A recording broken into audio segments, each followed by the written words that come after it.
Hello everyone, मेरा नाम रीमा है और इंडियन पॉलिटी की एमसीक्यू सीरीज़ में आज हम एक और नया चैप्टर करेंगे। तो चलिए स्टार्ट करते हैं। आज का हमारा चैप्टर है salient features of the constitution. So question करने से पहले हम कॉन्स्टिट्यूशन के कुछ कुछ फीचर्स देख लेते हैं। तो कॉन्स्टिट्यूशन हमारा क्या है? कॉन्स्टिट्यूशन है supreme law of the land. इसका मतलब क्या हुआ? मतलब ये हुआ कि जो भी अदर लॉ हैं वो कॉन्स्टिट्यूशन के नीचे ही हैं, कॉन्स्टिट्यूशन से ऊपर नहीं होंगे। और जो भी नए लॉज बनाए जाएंगे वो कॉन्स्टिट्यूशन को ध्यान में रखते हुए ही बनाए जाएंगे। ठीक है, तो चलिए अब हम इसके कुछ फीचर्स देख लेते हैं। मेन सबसे इम्पॉर्टेंट फीचर तो यही है कि हमारा कॉन्स्टिट्यूशन जो है वो लेंथीएस्ट रिटन कॉन्स्टिट्यूशन है। इसका मतलब क्या हुआ? इसका मतलब ये हुआ कि कंट्री को गवर्न करने के जो भी प्रोविज़न हैं, कैसे एडमिनिस्ट्रेशन कंट्री का चलेगा, वो सब चीज़ लिखा गया है प्रॉपरली पूरा कॉन्स्टिट्यूशन में और बहुत कॉम्प्रिहेंसिवली इलेबोरेट किया गया है। हमें पता ही है, जैसे हमने लास्ट चैप्टर में पढ़ा था कि जैसे 1949 में जब अडॉप्ट किया गया था कॉन्स्टिट्यूशन, उस टाइम थे इसमें 395 आर्टिकल और 8 शेड्यूल थे। लेकिन आज आज आज इसके मोर देन 470 आर्टिकल हैं और 12 शेड्यूल हैं। तो आप देख सकते हैं कितना एलेबोरेटिव वे में और कितना कॉम्प्रिहेंसिवली हमारा जो कॉन्स्टिट्यूशन है वो लिखा गया है। एक फीचर है इसका कि ये बहुत सारे सोर्सेज से लिया गया है। मतलब क्या हुआ? जैसे कि इसका मेन स्ट्रक्चरल पार्ट जो है वो लिया गया है गवर्नमेंट ऑफ इंडिया एक्ट 1935 से। मतलब कि इसका स्ट्रक्चर जो है इस एक्ट के अकॉर्डिंग है, गवर्नमेंट ऑफ इंडिया एक्ट। बाकी इसके अलावा जो कुछ प्रोविज़न्स हैं, जैसे कि पार्लियामेंट्री सिस्टम एक इम्पॉर्टेंट प्रोविज़न है। पार्लियामेंट्री सिस्टम जो लिया गया है यूके से। फंडामेंटल राइट है जो एक बहुत इम्पॉर्टेंट नेसेसिटी है कह सकते हैं, वो लिया गया है यूएसए से।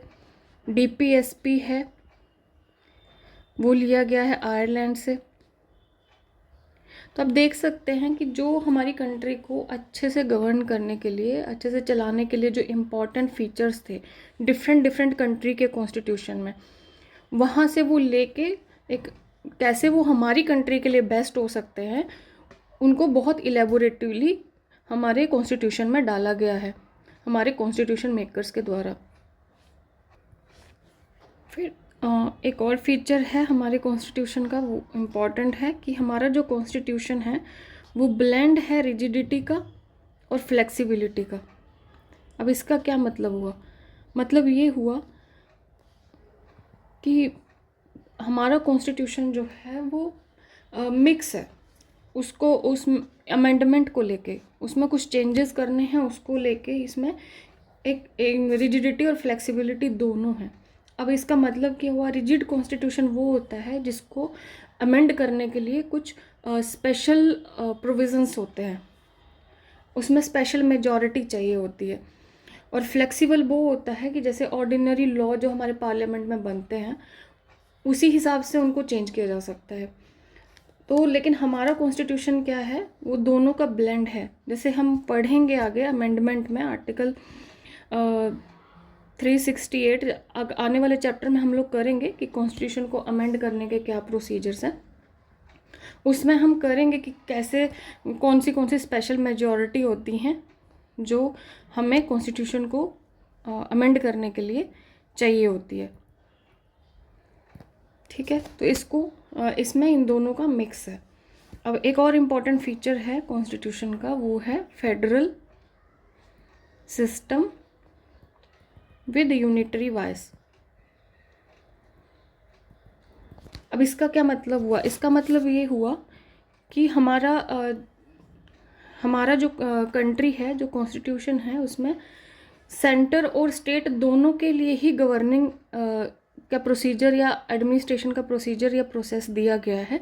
हालांकि फेडरेशन वर्ड कहीं कॉन्स्टिट्यूशन में यूज़ नहीं किया गया है। आर्टिकल 1 जो है वो यही बोलता है India that is union of state.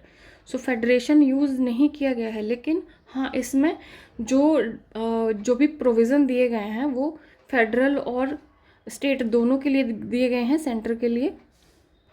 जैसे कि फेडरल हमारे कौन से प्रोविज़न होगी जैसे कि 2 गवर्नमेंट, सेंटर और स्टेट गवर्नमेंट होते हैं, 2 गवर्नमेंट हो गए। फिर हमारा क्या है, रिटन कॉन्स्टिट्यूशन है, दोनों के लिए ही उसमें प्रोविजंस लिखे गए हैं।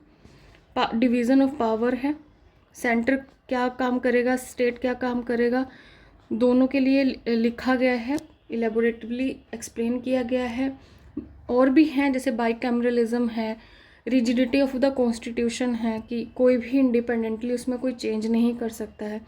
हाँ फिर भी हमारा जो है उसमें यूनिटरी बायस है। बायस कैसे है कि एक तो सेंटर के लिए प्रोविजंस जो हैं वो उसको और स्ट्रॉन्ग बनाते हैं, तो सेंटर जो है उसको स्ट्रॉन्ग रखा गया है। उसके बाद है कि supremacy of the constitution, constitution supreme है, उसके ऊपर और कुछ नहीं है, ना सेंटर है ना स्टेट है। फिर क्या है, सिंगल कॉन्स्टिट्यूशन है, ऐसा नहीं है कि स्टेट के लिए अलग है या फिर सेंटर के लिए अलग है, ऐसा कुछ नहीं है। तो कॉन्स्टिट्यूशन हमारा एक ही है। इसके अलावा जैसे जुडिशरी है जो इंटीग्रेटेड है, मतलब सुप्रीम कोर्ट है, उसके नीचे हाई कोर्ट है, फिर उसके नीचे वाले डिस्ट्रिक्ट कोर्ट हैं, इस टाइप से है। तो इस टाइप से बहुत सारे जो फीचर्स हैं जो यूनिट की तरफ ज़्यादा हैं, तो इसलिए जो ये सिस्टम है हमारे कॉन्स्टिट्यूशन का वो फेडरल है बट बायस्ड है टुवर्ड्स सेंटर। ठीक है। एक और इम्पॉर्टेंट फीचर है हमारे कॉन्स्टिट्यूशन की, वो है पार्लियामेंट्री फॉर्म ऑफ गवर्नमेंट।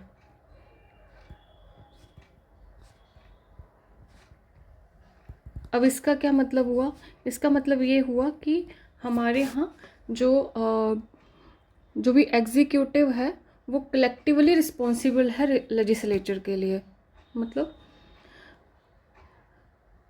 और मतलब जो रियल एग्जीक्यूटिव है वो प्राइम मिनिस्टर होता है और नॉमिनल हेड जो है वो हमारे हैं प्रेसिडेंट।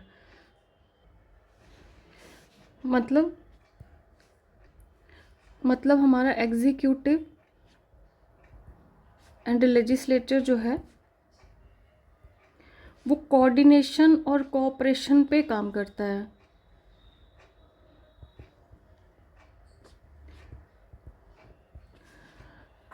ठीक है। इसके अलावा और भी फीचर्स हैं जैसे कि फंडामेंटल राइट हो गए, डीपीएसपी, फिर फंडामेंटल ड्यूटीज़, ये सब कॉन्स्टिट्यूशन के बहुत। हाँ, और एक और इम्पोर्टेंट फीचर है वो है सेक्युलरिज्म। इंडियन स्टेट जो है वो सेक्युलर स्टेट है, मतलब कि इंडिया कोई मतलब गवर्नमेंट कोई भी एक पर्टिकुलर रिलीजन को नहीं मानती है, सारे रिलीजन को इक्वल ट्रीटमेंट करती है। तो हमारा जो इंडियन सेक्युलरिज्म है वो एक काइंड ऑफ पॉजिटिव कॉन्सेप्ट है। उसके अलावा है universal adult franchise. Universal adult franchise का क्या मतलब हुआ, मतलब जो भी 18 ईयर्स प्लस एज के हैं वो लोग कंट्री की डेमोक्रेटिक प्रोसेस मतलब इलेक्शन में वोट करने का राइट रखते हैं। सो इससे क्या होता है कि इंडिया की इतनी ज़्यादा पॉपुलेशन है तो जो डेमोक्रेटिक प्रोसेस है वो ब्रॉड हो जाती है और लोगों की पार्टिसिपेशन जो है बहुत ज़्यादा बढ़ जाती है, जिससे पॉलिटिकल इक्वालिटी इंश्योर होती है।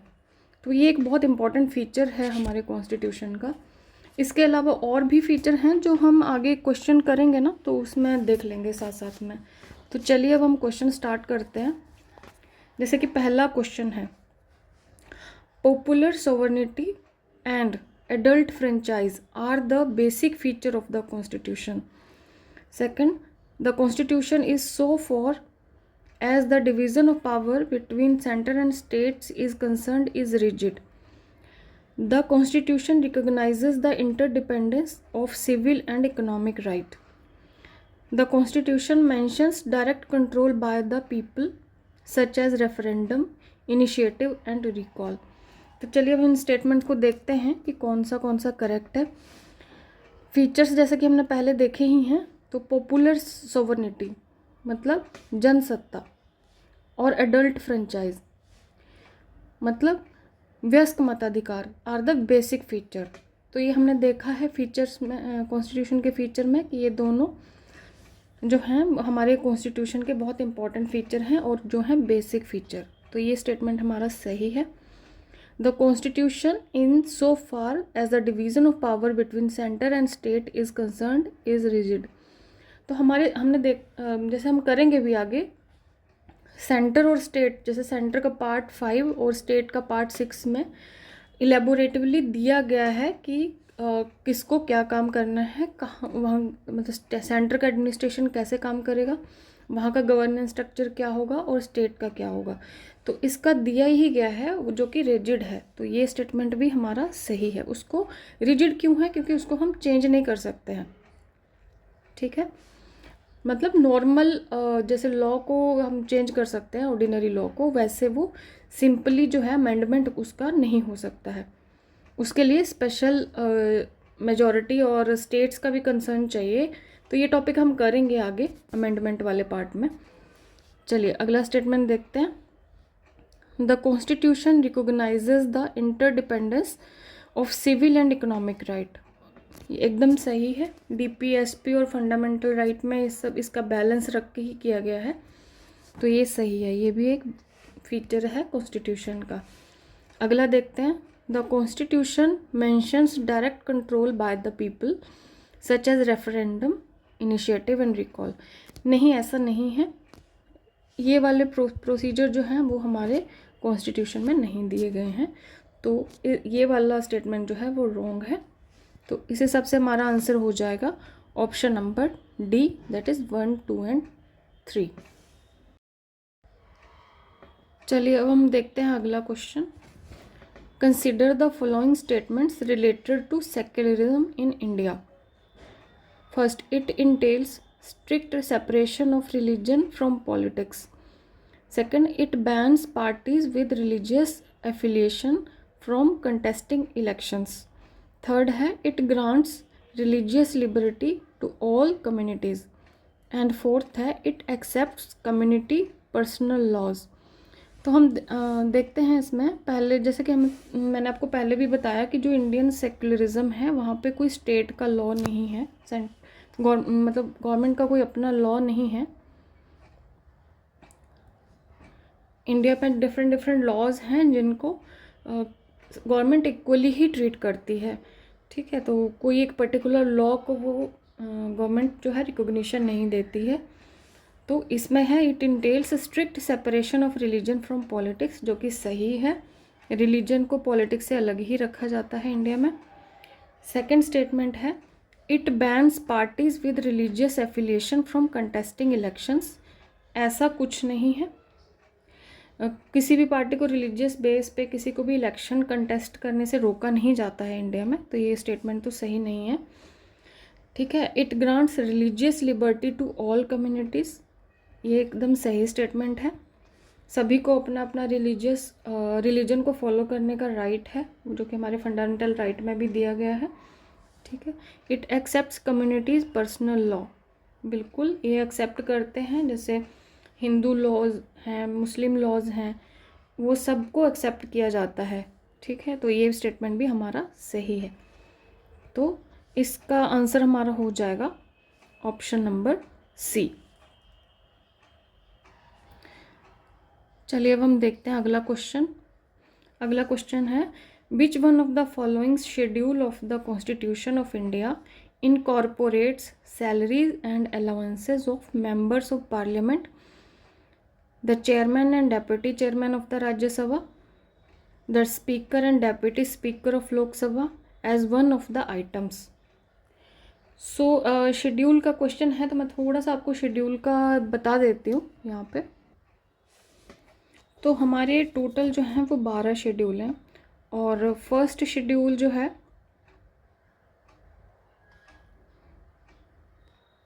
वो बात करता है टेरिटरी ऑफ द स्टेट, मतलब उसमें स्टेट के नाम और टेरिटरी के बारे में है, ठीक है। स्टेट के नाम और टेरिटरी के बारे में है, ठीक है। सेकंड जो हमारा शेड्यूल है उसमें है प्रोविज़न जो है हमारा एमोलमेंट्स, मतलब कि जो सैलरीज है, अलाउंसेस, ये सब के बारे में सेकंड शेड्यूल में दिया गया है, ठीक है। अब इसमें इसको और डिटेल में हम अलग चैप्टर में पढ़ेंगे कि इसमें किन की सैलरी या एमोलमेंट्स अलाउंसेस के बारे में बताया गया है। ये भी एक अलग टॉपिक बनता है, क्योंकि उसके क्वेश्चंस हम पूछे जा सकते हैं कि इसमें से कौन सा है जो सेकंड शेड्यूल में नहीं दिया गया है। तो उसको हम किसी अलग चैप्टर में देख लेंगे, आगे चल के इसको अलग से करेंगे, ठीक है। अभी आप शेड्यूल समझ लीजिए, क्योंकि इसको याद करना ज़रूरी है कि कौन से शेड्यूल में क्या दिया गया है। जैसे थर्ड शेड्यूल है तो उसमें ओथ एंड अफर्मेशंस, मतलब ओथ वगैरह की बात की गई है। फोर्थ शेड्यूल जो है हमारा उसमें सीट, एलोकेशन ऑफ सीट इन राज्यसभा, इसकी बात की गई है, ठीक है। फिफ्थ हमारा शेड्यूल है जिसमें administration and control of scheduled area के बारे में दिया गया है, ठीक है, कि वहाँ का एडमिनिस्ट्रेशन और वहाँ का गवर्नेंस स्ट्रक्चर क्या होगा उसके बारे में बता दिया गया है, ठीक है। सिक्स्थ शेड्यूल है जो कि इम्पॉर्टेंट है। इसमें एडमिनिस्ट्रेशन जो है वो ट्राइबल एरिया कहाँ के ट्राइबल एरिया ऑफ 4 इसमें स्टेट हैं, Assam, Meghalaya, Tripura and Mizoram. In 4 state के जो ट्राइबल एरिया हैं वहाँ की एडमिनिस्ट्रेशन से रिलेटेड जो प्रोविजंस इसमें दिए गए हैं, ठीक है। तो ये स्टेट के नाम आप याद कर लेंगे, ये हमेशा एग्जाम में पूछे जाते हैं कि इनमें से कौन है या कौन सा नहीं है, इस टाइप से ये क्वेश्चन बनता है। तो इसको, ये बहुत इंपॉर्टेंट है, ये नाम आप याद कर लेंगे। फिर हमारा 7th शेड्यूल है जिसमें कि लिस्ट की बात की गई है, जो 3 लिस्टें हैं, सेंटर, स्टेट और कॉन्करेंट, उसकी बात की गई है। 8th शेड्यूल है जिसमें कि ऑफिशियल लैंग्वेज कौन सी हैं उसकी बात की गई है। इनको हम करेंगे और अगले चैप्टर में या फिर किसी आगे आने वाले चैप्टर में अच्छे से कर लेंगे, क्योंकि बहुत इंपॉर्टेंट, इनके आगे जो डिटेल्ड हैं वो बहुत इंपॉर्टेंट हैं, जो एग्ज़ाम में पूछे जाते हैं। अभी के लिए आप खाली जो शेड्यूल हैं उनको याद कर लीजिए कि कौन से शेड्यूल में क्या दिया गया है। जैसे कि 9th, अब 8 शेड्यूल जो थे वो हमारे ओरिजिनल कॉन्स्टिट्यूशन, जो हमारा 1949 में जो और 1950 में जो कमेंस हुआ था उसमें 8 शेड्यूल थे। बाकी जो शेड्यूल हैं उसके बाद ऐड किए गए हैं 4। 9th शेड्यूल जो है हमारा वो लैंड रिफॉर्म से रिलेटेड है। 10th जो है वो हमारा एंटी डिफेक्शन लॉ से रिलेटेड है, ठीक है। 11th जो है उसमें है पंचायती राज के बारे में, ठीक है। और इसमें ये भी बताया गया है कि कितने मैटर हैं पंचायती राज में, तो वो हैं 29, ये बहुत इंपॉर्टेंट है, याद रखिएगा। और जो 12th शेड्यूल है वह वहाँ पे बताया गया है म्यूनिसिपैलिटीज़ के बारे में, और म्यूनिसिपैलिटी में कितने सब्जेक्ट हैं वो हैं 18, ये याद रखेंगे। ये हालांकि हम इसको करेंगे और डिटेल में आगे वाले चैप्टर्स में, बट ये जो हमारे 12 शेड्यूल हैं किसमें क्या है वो आप लोग याद रखेंगे। अब इन शेड्यूल को याद कैसे रखना है, इसका एक छोटा सा ट्रिक मैं आपको बता देती हूँ। हालांकि आप लोग देखे भी होंगे नेट वेट पे, बट हाँ, एक यहाँ से मैं आपको बता देती हूँ कि इसका एक छोटा सा ट्रिक है। जैसे tears of old PM, TEARS, tears of old, PM. ये एक इम्पॉर्टेंट सा ट्रिक है जिसको आप याद कर लेंगे। जैसे फर्स्ट है टी, तो टी से आ जाएगा टेरिटरी, मतलब स्टेट्स की टेरिटरी और नेम। ई से आ जाएगा इमोलमेंट्स, सैलरी या फिर प्रिविलेजेस, ठीक है, ये याद रखेंगे। ए है ओथ अफर्मेशन, ठीक है। आर से आ जाएगा राज्यसभा, ठीक है, फोर्थ शेड्यूल में राज्यसभा है कि सीट एलोकेशन के बारे में दिया गया है। फिर हमारा है एस से हो जाएगा शेड्यूल्ड एरिया, ठीक है, तो ये याद रखेंगे। टीयर्स हो गया। ऑफ से अब जो ओ है उससे हम इसको ऐसे बना लेंगे अदर शेड्यूल्ड एरिया, मतलब शेड्यूल्ड एरिया की बात इसी में की गई है। इसके अलावा जो अदर शेड्यूल्ड एरिया हैं उसकी बात है हमारी 6th शेड्यूल में, ठीक है, ये अदर से याद रखेंगे। फिर 7th है एल से, नहीं सॉरी एफ से। तो एफ में जैसे लिस्ट्स की बात की गई है तो इसको फेडरल लिस्ट इस टाइप से याद कर लेंगे, ठीक है, फेडरल के एफ से याद रखेंगे। फिर ओल्ड है, ओ से हमारा हो जाएगा official language 8th schedule. L से हो जाएगा लैंड रिफॉर्म्स, ठीक है। डी से हो जाएगा एंटी डिफेक्शन, ठीक है, और पीएम से हो जाएगा पंचायती राज सिस्टम। एम से हो जाएगा म्यूनिसिपैलिटीज़। तो ये एक ट्रिक है जिससे आप इजीली याद कर सकते हैं हमारे शेड्यूल को, ठीक है। अब हम इस क्वेश्चन पे चलते हैं, इसको सॉल्व करेंगे। क्वेश्चन जैसे मैंने पहले भी पढ़ा था फिर पढ़ देती हूँ। Which one of the following schedule of the constitution of India incorporate salaries and allowances of member of parliament, chairman and deputy chairman of Rajya Sabha, speaker and deputy speaker of Lok Sabha as one of the item. 5th schedule, 9th, 11th या 10th। तो देखिए हमने तो अभी पढ़ा कि 2nd schedule में दिया गया है हमारा सैलरी और अलाउंसेस। अब इसमें एक ट्विस्ट है, ये क्वेश्चन थोड़ा घुमा के पूछा गया है, ठीक है। तो इस क्वेश्चन को आंसर होगा हमारा 7th शेड्यूल। कैसे कैसे? क्योंकि 7th शेड्यूल बात करता है लिस्ट की, union list, state list and concurrent list की, ठीक है। और सैलरी और अलाउंसेस का प्रोविजंस जो हैं, जो member of parliament, chairman, deputy chairman या स्पीकर के हैं, वो आते हैं हमारी यूनियन लिस्ट में। यूनियन लिस्ट की एंट्री नंबर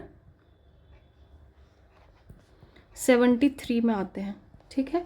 तो ये आप याद रखेंगे कि अगर इस टाइप का क्वेश्चन आता है और 2nd शेड्यूल अगर आंसर में नहीं है ऑप्शन में, तो वो हमारा हो जाएगा 7th शेड्यूल, क्योंकि सैलरी से रिलेटेड प्रोविज़न हमारे यूनियन लिस्ट में भी दिए गए हैं, ठीक है। तो इसका आंसर हो जाएगा 7th शेड्यूल।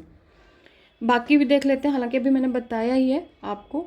तो 5th शेड्यूल हमें पता ही है, शेड्यूल्ड एरिया की बात करता है, ठीक है। 9th शेड्यूल जो है लैंड रिफॉर्म्स की बात करता है, और 10th शेड्यूल जो है वो एंटी डिफेक्शन लॉ। इनको आप याद कर लेंगे क्योंकि बहुत इंपॉर्टेंट है, एग्जाम में पूछे ही जाते हैं हमेशा। चलिए अब हम करते हैं अगला क्वेश्चन। अगला क्वेश्चन है मैच करने वाला। ये तो बीपीएससी का ये फेवरेट मतलब टाइप ऑफ क्वेश्चन रहता है, ऐसे मैच द फॉलोइंग। तो लिस्ट को मैच करना है, ये पार्ट से है। पार्ट चूँकि बहुत लेंदी होता है तो मैं उसको इतने छोटे से इसमें आपको एक्सप्लेन नहीं कर सकती हूँ। तो यहाँ हम इसको भी इसी क्वेश्चन को सॉल्व कर लेंगे और आगे आने वाले चैप्टर में हम पार्ट्स को भी धीरे धीरे करते जाएंगे, ठीक है। तो हम इसमें प्रोसीड करेंगे, पार्ट को हम मिला लेंगे लिस्ट 1 से। जैसे हमारा पार्ट 5 है, पार्ट 5 है, पार्ट 5 में यूनियन गवर्नमेंट के बारे में बताया गया है। तो यूनियन से रिलेटेड यहाँ जैसे है यूनियन जुडिशरी, ठीक है। तो इसका आंसर बी का हो जाएगा पार्ट 5, मतलब कि 1। फिर है पार्ट 12, ठीक है। पार्ट 12 में सीधा ही बताया गया है कि finance, property, contracts and suits, ठीक है। तो ये हो जाएगा हमारा पार्ट 12, इसका ये हो जाएगा ऑप्शन ए का 2, ठीक है। The executive of the state, अब स्टेट गवर्नमेंट के बारे में बताया गया हमें पार्ट 6 में, तो स्टेट एग्जीक्यूटिव के बारे में हमें चैप्टर 2 पार्ट 6 से पता चलता है, तो इसका हो जाएगा ऑप्शन 4।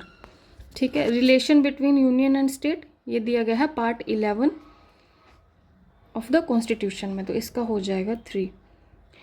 इन पार्ट्स को आप ऐसे याद कर लेंगे क्योंकि ये इंपॉर्टेंट हैं और एग्जाम में पूछे जाते हैं। धीरे धीरे हम लोग करेंगे रिवाइज, बार बार करेंगे तो याद हो भी जाएंगे। तो अभी के हिसाब से इस क्वेश्चन का हमारा आंसर हो जाएगा 2143 ऑप्शन नंबर बी। ठीक है, चलिए अब हम करते हैं अगला question. Which one of the following is not a salient feature of the constitution of India. अब इसमें हमसे नोट पूछा गया है। जब भी इस टाइप का कोई क्वेश्चन आए ना तो अंडरलाइन कर लेना है कि पूछा क्या गया है, क्योंकि कभी कभी कन्फ्यूज़न में उन्होंने पूछा कुछ और होता है और हम लोग टिक कुछ और कर देते हैं, और ये एग्ज़ाम के प्रेशर में, एग्ज़ाम हॉल में ऐसा होता है। ठीक है, तो यहाँ पे हमें नोट पूछा गया है तो हम पढ़ते हैं one by one. Written constitution and supremacy of the constitution, ये एकदम सही है, फीचर है, तो ये तो रॉन्ग नहीं है, क्योंकि मैंने आपको पहले ही स्टार्टिंग में ही बताया था कि हमारा कॉन्स्टिट्यूशन सुप्रीम है और रिटन है। क्वासी फेडरल स्ट्रक्चर है, ये भी सही है, मैंने आपको बताया ही था। सेंटर और स्टेट के दोनों के लिए इसमें रिटन प्रोविजंस हैं, तो ये भी एकदम सही है, ये भी गलत नहीं है। फिर बात आती है कमिटेड जुडिशरी की। कमिटेड जुडिशरी इसका फीचर नहीं है, बल्कि इंटीग्रेटेड जुडिशरी फीचर है। ठीक है, तो अब इंटीग्रेटेड जुडिशरी का मतलब क्या हुआ कि सुप्रीम कोर्ट है, फिर हाई कोर्ट है स्टेट में, फिर उसके बाद बाकी डिस्ट्रिक्ट लेवल सबऑर्डिनेट कोर्ट्स हैं, इस टाइप का सिस्टम चलता है। ठीक है, तो ये कमिटेड नहीं है, इंटीग्रेटेड है, तो ये कोई फीचर नहीं है, तो हमारा सही आंसर यही होगा। डिस्ट्रीब्यूशन ऑफ पावर है, ये भी मैंने आपको पहले ही बताया था कि सेंटर और स्टेट के बीच में पावर का डिस्ट्रीब्यूशन उसमें बताया गया है कॉन्स्टिट्यूशन में। चलिए अब हम देखते हैं अगला question. Consider the flowing statements.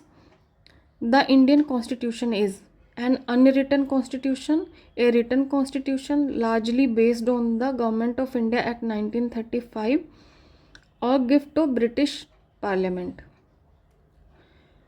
तो हमें इसमें बताना है कि कौन से इसमें स्टेटमेंट सही है। तो ये अनरिटन कॉन्स्टिट्यूशन है, ये तो गलत है, ऐसा तो नहीं है, रिटन कॉन्स्टिट्यूशन है हमारा, तो इस हिसाब से रिटन कॉन्स्टिट्यूशन है, ये वाला स्टेटमेंट सही है। Largely based on the government of India act 1935, ये भी सही है, मैंने आपको पहले ही बताया था फीचर में कि इसका स्ट्रक्चरल पार्ट जो है वो गवर्नमेंट ऑफ इंडिया एक्ट 1935 से ही लिया गया है, तो ये स्टेटमेंट हमारा सही है। A gift of British parliament, नहीं ऐसा नहीं है, तो इसका सही आंसर क्या हो जाएगा, 2 and 3 आर करेक्ट। ठीक है, चलिए देखते हैं हम अगला question. The second schedule of the constitution of India does not contain the provisions as to who among the following. अब इसमें जो है शेड्यूल, जैसा कि हमने पहले, अब ये सेकंड शेड्यूल के बारे में हमसे पूछ रहा है कि इसमें से किसके सैलरी या उससे रिलेटेड जो प्रोविजंस हैं किसके नहीं हैं। इसमें जो है हालांकि हम करेंगे आगे आने वाले चैप्टर में, बट फिर भी मैं आपको बता देती हूँ कि सेकंड शेड्यूल में किसकी सैलरी या अलाउंसेस से रिलेटेड बात की गई है। यहाँ पे आपको शॉर्ट में बता देती हूँ, आप लोग इसको याद कर रखिएगा क्योंकि ये इस टाइप का क्वेश्चन पूछा ही जाता है एग्ज़ाम में। तो इसमें है सबसे पहले प्रेसिडेंट के है, ठीक है, उसके बाद गवर्नर ऑफ स्टेट हैं, इनकी सैलरी अलाउंसेस और प्रिविलेजेस की बात है। फिर हैं speaker and deputy speaker of Lok Sabha, उसके बाद हैं chairman and deputy chairman of Rajya Sabha, उसके बाद हैं स्पीकर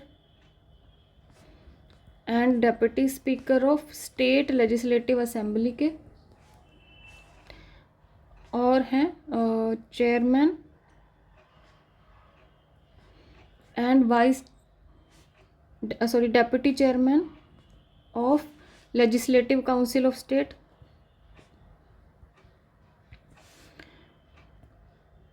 उसके बाद आते हैं जजेस ऑफ सुप्रीम कोर्ट, जजेस ऑफ हाई कोर्ट, और लास्ट में आता है हमारे कैग। इन ये जो 9 इसमें बताई हूँ मैं आपको, इन्हीं के सैलरी अलाउंसेस और प्रिविलेजेस की बात हमारे सेकंड शेड्यूल में की गई है। तो आप इस चीज़ को याद रखेंगे क्योंकि ये क्वेश्चन बनता है और पूछा जाता है, ठीक है। तो हाँ, अब हम आंसर करते हैं। ये हमसे क्या पूछ रहा है, डज नॉट कंटेन। अब यहाँ नोट को हाईलाइट कर लेना है, ठीक है। प्रेसिडेंट का इसमें दिया गया है, speaker of the house of people दिया गया है, कंट्रोलर एंड ऑडिटर जनरल का दिया गया है, the chairman of union public service commission, UPSC के चेयरमैन के बारे में इसमें नहीं बोला गया है। तो हमारा राइट आंसर हो जाएगा ऑप्शन नंबर डी। चलिए अब हम देखते हैं अगला क्वेश्चन। फिर से एक इम्पॉर्टेंट क्वेश्चन है, match list 1 with list 2 and select the correct answer. List 1 में हमें प्रोविजंस दिए गए हैं कॉन्स्टिट्यूशन ऑफ इंडिया के, और उसके क्या क्या सोर्स हैं वो दिए गए हैं। तो इसको हम देख लेते हैं। जैसे कि इमरजेंसी प्रोविजंस है, इमरजेंसी प्रोविजंस जो है वो लिए गए हैं जर्मनी से, तो ए का हो जाएगा आंसर 4। फंडामेंटल राइट हैं वो लिए गए हैं यूएसए से, यूनाइटेड स्टेट ऑफ अमेरिका से, तो इसका हो जाएगा 3। पार्लियामेंट्री सिस्टम जो है वो लिया गया है यूके से, यूनाइटेड किंगडम, तो इसका आंसर हो जाएगा 2। DPSP directive principle of state policy लिए गए हैं आयरलैंड से, इसका हो जाएगा 1। तो इस हिसाब से हमारा सही आंसर हो जाएगा 4, 3, 2, 1। सोर्सेज जो हैं वो आप लोग याद रखेंगे क्या चीज़ कहाँ से ली गई है, ठीक है, ये एग्ज़ाम में पूछा जाता है हमेशा। चलिए अब हम अगला क्वेश्चन करते हैं। विच one of the following pair is not correctly matched. Schedule का क्वेश्चन है और मैंने शेड्यूल आपको पहले ही बताया है अभी, तो हम इसको आसानी से अब कर पाएंगे। तो लैंग्वेज 8th शेड्यूल, अब आप वो वाला ट्रिक याद कर लेंगे यहाँ पे, टीयर्स ऑफ ओल्ड पीएम वाला। तो इस हिसाब से 8th शेड्यूल में हमारा ऑफिशियल लैंग्वेज था, ठीक है। तो ये हमारा ए ऑप्शन सही है, ठीक है। The form of oath and affirmation, second schedule, oath and affirmation जो है वो सेकंड शेड्यूल में नहीं है। मैंने अभी पिछले क्वेश्चन में भी आपको बताया है, वो सैलरीज इमॉलमेंट्स या अलाउंसेस से रिलेटेड है, तो यही हमारा रॉन्ग है। देखिए इसमें पूछा गया है नोट करेक्टली मैच, तो ये नोट है ना, इसको ध्यान में रखना है, ठीक है। तो ये बी हमारा नहीं मैच है, यही हमारा सही ऑप्शन होगा। बाकी भी देख लेते हैं हम। Allocation of seats in the council of states 4th schedule बिल्कुल सही है, राज्यसभा में, ठीक है। Provision as to disqualification of on the ground of defection 10th schedule, ये भी बहुत एकदम सही है, एंटी डिफेक्शन लॉ। तो हमारा इस क्वेश्चन का राइट आंसर है ऑप्शन बी। चलिए देखते हैं अगला question. Consider the following statements with reference to secularism in India. Secularism means that the state has no recognized religion of the state. Secularism means that the state treats all religion equally. Secularism means that the state regulates the relation of man and God. So मैंने पहले भी आपको secularism बताया है कि हमारा secularism मतलब कि कोई भी गवर्नमेंट का या स्टेट का कोई भी रिकॉग्नाइज्ड रिलीजन नहीं होता है, सारे जो रिलीजन है वो इक्वली ट्रीट किए जाते हैं। तो इस हिसाब से हमारा secularism means that the state has no recognised religion of the state, ये स्टेटमेंट एकदम सही है। फिर है secularism means that the state treats all religion equally, ये भी सही है। Secularism means that the state regulate the relation between of man with god, ये सही नहीं है, इस टाइप का कुछ नहीं दिया गया है, ठीक है। तो इसका आंसर हो जाएगा ऑप्शन सी 1 और 2। चलिए अगला क्वेश्चन देखते हैं हम लोग। हाँ, ये असर्शन रीज़न क्वेश्चन है, इसको थोड़ा पढ़ेंगे ध्यान से। असर्शन दिया है not contended with merely laying down the fundamental principle of governance the framers of Indian constitution followed the government of India act 1919 in providing matter of administrative details. ठीक है, और इसका रीज़न क्या दिया है कि the framer of Indian constitution had the apprehension that in the prevailing condition of the country at the time the constitution might be subverted unless the form of administration was not included. तो assertion को हम देखते हैं कि note contented with merely laying down the fundamental principle of governance, the framer of Indian Constitution followed the Government of India Act 1919। तो ये Government of India Act 1919 नहीं था, 1935 था। ठीक है, तो इस हिसाब से हमारा ये फर्स्ट असर्शन तो रॉन्ग हो जाता है।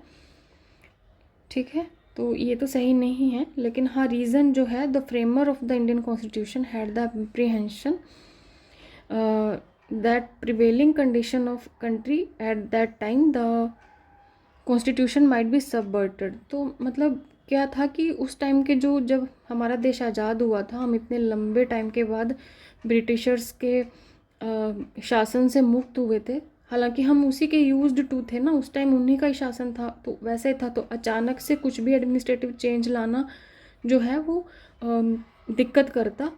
तो इस टाइप का उनके दिमाग में था कि उस टाइम को इतना मतलब इजीली चेंज करना या इतना जल्दी चेंज कर देना कॉन्स्टिट्यूशन को सही नहीं है, इसलिए उन्होंने मतलब वही स्ट्रक्चर फॉलो किया था जो 1935 के एक्ट में था। तो हमारा रीज़न जो है वो सही है। तो हम इसका आंसर देख लेते हैं। इसका आंसर हो जाएगा A is false but R is true, option number D. मतलब हमारा असर्शन सही नहीं है, लेकिन उसका रीज़न जो है वो सही है। ठीक है, चलिए अगला क्वेश्चन देखते हैं। Which one of the following statements correctly describes the 7th schedule of Constitution of India?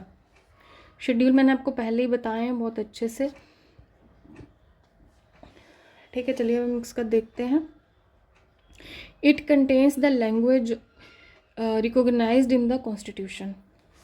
नहीं, लैंग्वेज की बात 7th शेड्यूल में नहीं की गई है, वो तो इसमें है, 8th शेड्यूल में है। ठीक है, It contains the provision regarding the administration of tribal area। Tribal area की एडमिनिस्ट्रेशन की बात भी 7th शेड्यूल में नहीं है, वो है 6th शेड्यूल में।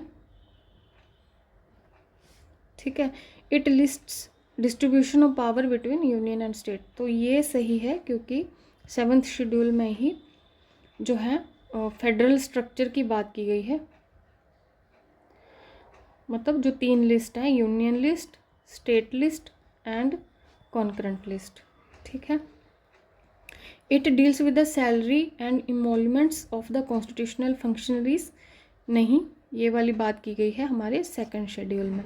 ठीक है, तो शेड्यूल के आप देख ही रहे हैं कैसे कैसे क्वेश्चन पूछे जाते हैं, तो शेड्यूल्स को आप लोग अच्छे से याद कर लेंगे। चलिए ठीक है, देखते हैं अगला क्वेश्चन क्या है। Consider the following statements. The salient feature of Indian Constitution provide for single citizenship for whole of India। एकदम सही है।